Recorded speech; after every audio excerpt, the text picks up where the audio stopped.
So I just have my headset in. Whatever. Coming back from an interview, thinking about switching over from aftermarket to a dealership.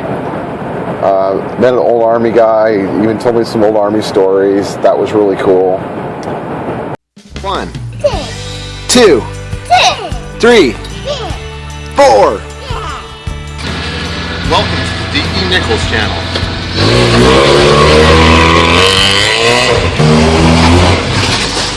Automotive.com. We both had our fathers die of cancer. He said he's slow to hire. He wants to chew me over. No, think about me. And I want to chew over too, because I can make decent money aftermarket. I know that. My family can do well. It's a game that I kind of know. Been in a couple of shops now. At the next shop, I kind of knew what they expected, and there was a lot of head nodding like, yeah, this guy gets it.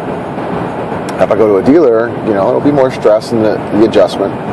He also explained something to me, aftermarket versus dealer. I've never done the whole dealer thing, so I don't know what to tell you, but I do know this, and I trust him on it. He said, yeah, it doesn't pay as much when you do warranty, but remember, you're doing warranty work on new cars.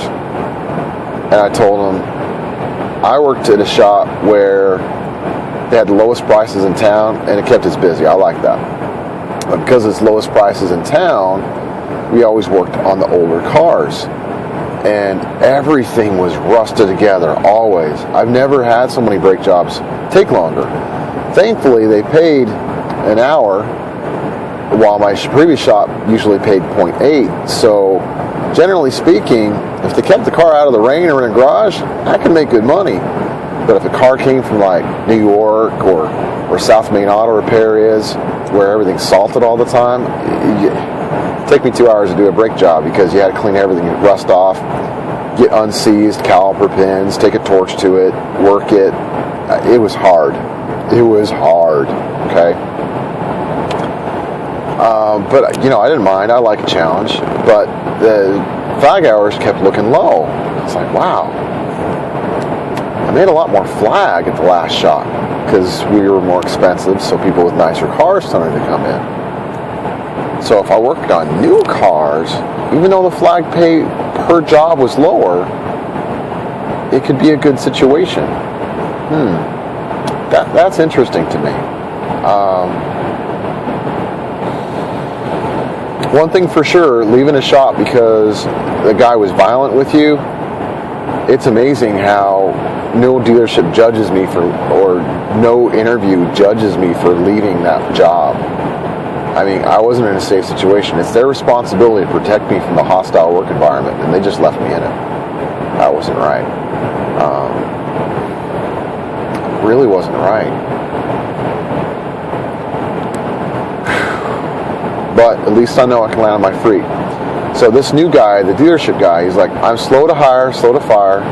I tell people I'm slow to fire or fast to fire just because people tell me to be like that, but that's not who I am. He likes to work with someone because he figures either people don't have the tools or the knowledge to make the money they should. They're missing one of them. And they have paid training, and every paid training pays a flag hour, and I like to learn. Every day I spend time on YouTube unless I'm really worn out from my shift. And I learn. But instead I could be getting it out of, this place is a Chrysler dealership, for example. So I could be getting that training out of Chrysler. And getting paid an hour doing what I would do anyway to learn is pretty awesome.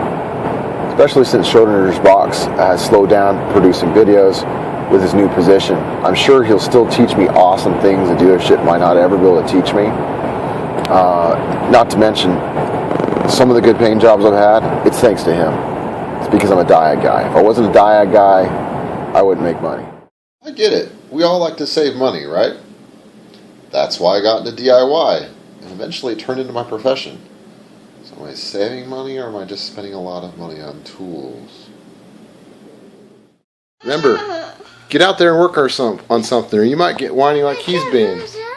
Because he wasn't on camera. Hey, what do you think I'm staying? I'm staying dirty. Yeah. Whose tagline is that? Actually, he's staying dirty. He's the one that doesn't have gloves on. Hey, you're making me shake the camera. Why are you making me shake the camera?